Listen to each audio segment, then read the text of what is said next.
Com Miranda também, pode falar. Miranda, brincadeira. Agora o povo vai matar, velho. O povo vai matar. Quando Antônio usa esse termo, né, de Deus genocida, né, nós precisamos entender, e eu sei que ele entende bem isso, que os textos sagrados, eles são compostos a partir das experiências tribais do povo que os escreveram. Então, quando nós atribuímos esses poderes a Deus, ou essa personalidade, ou talvez essa tríade, que eu achei ótimo você trazer isso à tona como psicanalista, né? Mas quando a gente atribui esses adjetivos a Deus, nós não estamos buscando ali a realidade da fonte literária. Porque não é Deus quem diz para matar, é o povo fazendo uma apologética para poder, em nome de Deus, como acontece até os dias de hoje, tem acontecido, em nome de Deus, ter a liberdade de matar, de ferir, de acusar, né? E a gente não precisa ir longe para isso. Quando eu falo que até os dias de hoje isso existe, não estou falando nem da guerra de Israel com Palestina. A gente vê, por exemplo, os ataques que nós sofremos. Eu creio que você sofre ataque no seu canal por cristãos ou religiosos extremistas, como eu recebo ataques de extremistas, né, por ter uma posição muito mais voltada para algo mais tangível e científico, né, para algo que seja mais palpável. Então, em momento nenhum, eu consigo entender no Antigo Testamento esse Deus que se manifesta tão perverso, né, e pervertido até, sem passar pela história da escola literária que formulou esse texto. Porque a escola literária que colocou este texto no papel, ela é apologética.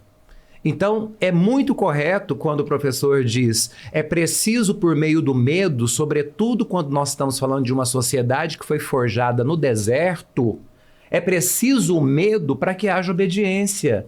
Que medo que você coloca numa tribo que está acostumada a passar dias sem comer e sem beber no meio do deserto? Que tipo de medo que alguém dessa tribo vai ter? Então você precisa criar uma ideia voltada para o religioso, para o não visível, para mostrar, para além do físico, para além da fome, para além da sede, das suas necessidades, existe algo que você não enxerga que vai fazer o seguinte: se você errar, ele vai te castigar. Só que se você se arrepender, ele vai te perdoar. Então, isso é uma metodologia literária.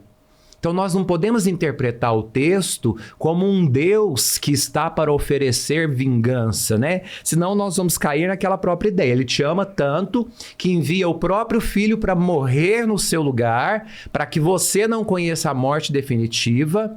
Mas se você chatear Deus, ele vai te mandar para o inferno. Você vai queimar no fogo, né? Então, essa é uma ideia que tenta restaurar essa filosofia do Antigo Testamento que olha para este Deus perverso.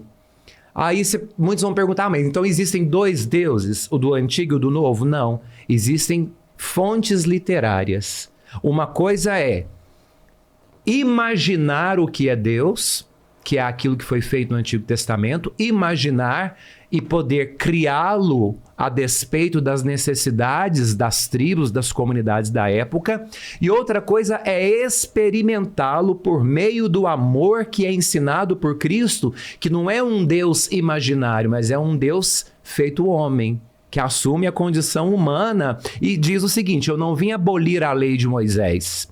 A lei de Moisés foi dada porque era preciso ter uma constituição para poder regular a vida das tribos que se juntaram sob o domínio e o governo de Moisés. Como que eu vou formar uma mentalidade com pessoas tão diferentes? Eu preciso ter pelo menos uma regra comum para que todos possam falar a mesma língua. Eu tenho gente de todos os tipos aqui nessas tribos. Então os mandamentos deles são a constituição do deserto. Era preciso ter uma constituição para governar. Uma questão de sobrevivência. Sobrevivência povos, e organização. Né? E era preciso, sobretudo, a gente vai ver as regras do Levítico, principalmente, que são regras sacerdotais, a questão sanitária. Como que você mantém higiene no deserto? Então, por isso que vão nascer várias regras sanitárias, porque a perpetuação daquele povo para ser o povo de Deus, ao contrário do povo dos deuses que existiam, era preciso, então, você ter o maior cuidado com a higiene. Então, a gente vê que as regras, elas são colocadas para poder forjar um povo firme, para poder dominar um espaço, um território, com uma ideologia que foi forjada, obviamente, com a mentalidade de governo, porque quando a Terra Prometida é tomada por Josué, Josué não era um sacerdote, não era profeta, ele era um general. Então, a tomada foi uma tomada de guerra. E o professor acho que citou Josué, né, quando fala da destruição de toda a cidade de Jericó, né, do cerco de Jericó, que Deus manda não sobrar nenhuma planta viva, né? O autor sagrado vai falar, e Deus ordenou que não deixassem nenhuma planta viva.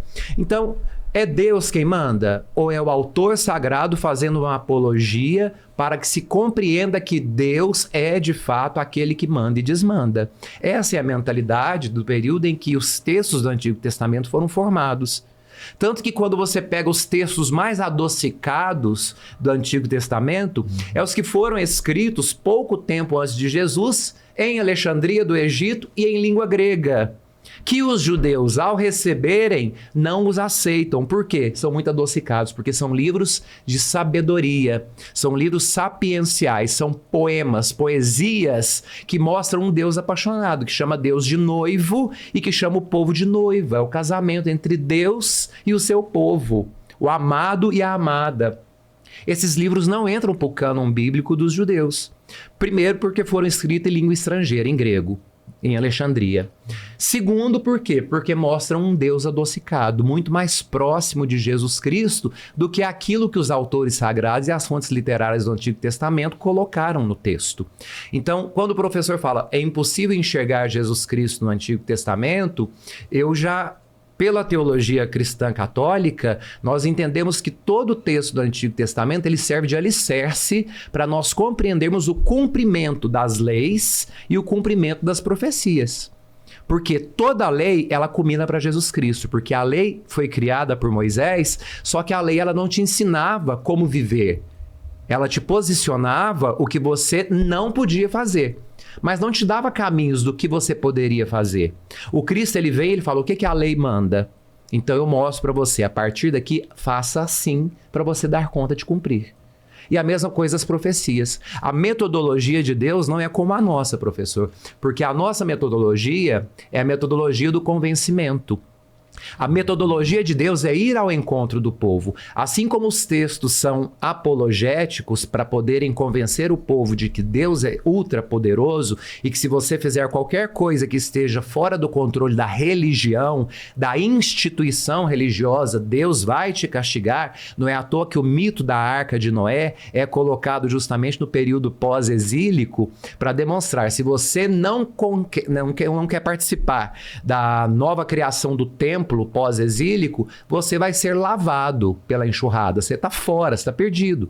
A arca é a prefiguração da nova religião, do novo templo, daquilo que vem para resgatar. Então, quem está fora da arca está perdido. São mitos, metáforas bíblicas que vão trazer para nós essa comparação com esse Deus. Agora, quando Cristo se mostra como cumprimento da lei, é o que ele fala diante daquela mulher que foi pega em adultério. Os mestres da lei chegam diante dele com uma mulher adúltera. E a regra de Moisés é clara, tem que ser apedrejada. Eles queriam colocar Jesus à prova por dois motivos. Primeiro, a lei é mosaica, é de Moisés. Só que como quem reinava sobre o território de Israel era o Império Romano, só quem tem a autoridade de executar penas é o Império, é o Estado. César. A religião não pode executar penas. Então eles chegam para Jesus e falam, foi pega em adultério, devemos ou não apedrejá-la? Se Jesus fala que é para apedrejar, ele está indo em favor da lei e contra o império, contra o Estado. Se ele fala não é para apedrejar, ele está indo contra a lei de Moisés e a favor do império. O que Jesus fala? A lei está correta, a lei manda apedrejar, mas que o apedrejamento comece pelas mãos daquele que está purificado. Então o primeiro, aquele que não tiver pecado, atire primeiro. Então Jesus dá o significado da regra. Porque não é simplesmente vomitar regras e conceitos. É entender que a regra é um norte a ser seguido. Ela não está ali engessada para poder nos alienarmos àquilo que a instituição religiosa quer impor. A regra, ela é um fio condutor. É isso que Jesus vai mostrar. E a metodologia de Deus, quando ele vai até os profetas para poder cumprir em Jesus Cristo o que os profetas dizem, é justamente a metodologia que foi criada no deserto. Vamos escrever algo que esteja próximo das divindades do Egito, da realidade afetiva desse povo, daquilo que eles acreditaram durante tantos séculos, e aos poucos nós vamos desmamando dessa ideia politeísta. Então, o autor sagrado, aos poucos, vai tirando o povo dessa ideia e se aproximando de um Deus monoteísta. A mesma coisa em Jesus Cristo. Ele pega aquilo que os profetas disseram para o cumprimento da vida do povo e ele cumpre aquilo que os profetas escreveram. Ah, então Jesus submeteu-se aos escritos proféticos? Não. Só que ele se aproxima e faz aquilo que o povo acreditava, porque o intuito era trazer o povo para a realidade. E ao cumprir aquilo que estava escrito, ele estava dando uma metodologia exata de que ele era o cumprimento tanto da lei quanto do que foi dito pela boca dos profetas. Então, dizer que o Cristo não está no Antigo Testamento, para nós, dentro da teologia cristã católica, é um equívoco, né? Porque o Cristo está pré-figurado, sejam nos patriarcas, seja em Moisés, seja em Josué nas suas conquistas, seja no servo sofredor, que está no livro apócrifo dos judeus, mas que para nós ele é canônico, é o livro de Jó, na sabedoria, como o noivo, no livro da sabedoria, no cântico dos cânticos. Então, em tudo nós enxergamos o Cristo, mas o Antigo Testamento como um alicerce para entendermos este Deus que vai ser adocicado. Eu gosto de usar esse termo para tirar a ideia que os autores, os literários, colocaram desse Deus amargo que o professor nos apresenta, inclusive. Então, esse Deus amargo, ele é uma apologia àquilo que a instituição religiosa desejava fazer e que foi muito bem dito pelo professor e que até hoje muitas religiões vendem essa ideia. Né? A ideia do mal, e foi perfeito quando ele coloca. É importante ressaltar que hoje em dia o diabo está muito mais famoso que Deus. Por quê? É muito mais fácil para as religiões que vivem através do medo realizarem um exorcismo do que fazer com que a pessoa mude de caráter. Então tudo atribui-se ao diabo, tudo atribui-se à essência do mal. Que eu acho que é uma questão que nós podemos voltar, inclusive, professor. A essência do mal. Não é o mal, ele fez isso porque foi o demônio que quis. Ele fez isso porque o demônio desejou. Não foi, ele fez isso porque ele não tem caráter. Aí nós vamos colocar a culpa no mal porque o exorcismo ele é mais prático do que a mudança de personalidade e de caráter. Então é uma questão ética. Então as religiões acabam se aproveitando disso, sim, como o professor bem colocou. É mais fácil culpar o mal do que assumir isso. Porque o mal não é tangível. Né? E aquilo que o professor alega, né? Deus criou o mal? Não. Deus criou o bem. O mal, ele não é, por essência, um ente. O mal não pode existir. O mal, ele é o não cumprimento do bem. Porque Deus, criador de todas as coisas, ele fez tudo de maneira boa, bela, una e verdadeira. Que são os princípios aristotélicos, vão ser resgatados mais tarde por São Tomás de Aquino. Então, é impossível existir fora da criação algo que não seja bom, algo que não seja belo, beleza não estética, beleza enquanto ordem e não o caos, algo que não seja verdadeiro e algo que não seja uno. O que existe é a ausência desses 4 entes do ser. Então, a ausência do bem é o mal. Aí é uma escolha particular, que nós vamos resgatar a partir da questão do livre-arbítrio. Você é livre para escolher, mas que Deus te criou para o bem, Ele te fez para o bem. Se você vai escolher permanecer, a liberdade é sua. E Deus é bom o tempo todo. Deus é bom o tempo todo, porque senão Ele seria, de fato, esse Deus manipulador, conforme o professor nos apresenta. Né? Não tem como Deus não ser bom o tempo todo. Agora, nós, enquanto a sua imagem e semelhança, é que pisamos muito na bola. né? Quando nós queremos fazer muita apologia a Deus, eu li outro dia uma frase interessante: Jesus é um cara legal, o que atrapalha é o fã-clube.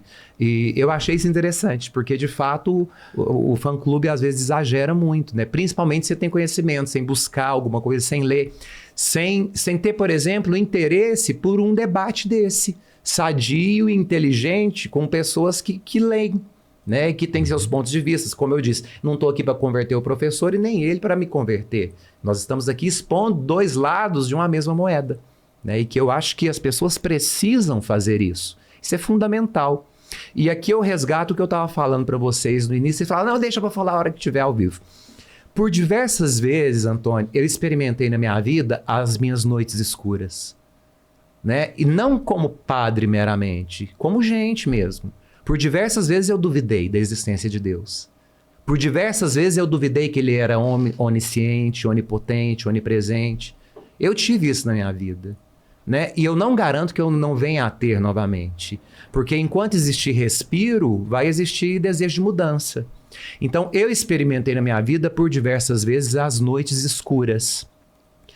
Mas de todas as noites escuras eu saí sempre muito mais forte. Porque Deus, ainda que não seja tangível aos nossos sentidos, ele é uma experiência tão profunda da alma que, ao mesmo tempo que eu humanamente visito o esgoto da minha existência, é quando eu olho para cima é que eu consigo ver que eu não fui chamado para o resto, eu fui chamado para o banquete. E ali eu entendo onde é que está Deus em mim, sabe? E que eu não dependo só de textos, que eu não dependo apenas daquilo que religiosos pregam, eu dependo da experiência que eu faço daquilo que eu trago em mim, que é Deus.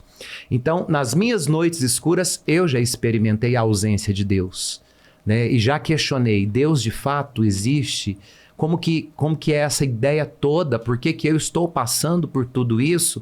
Porque eu me vejo como uma pessoa boa.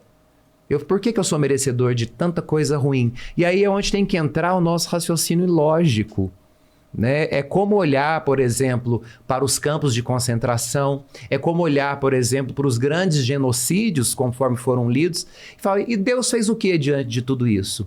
E a resposta ela é única: Deus fez você. Porque Deus criou a humanidade para ser a continuidade da obra. Então, diante da fome do mundo, o que Deus está fazendo? Você. Deus fez você. Então faça a sua parte.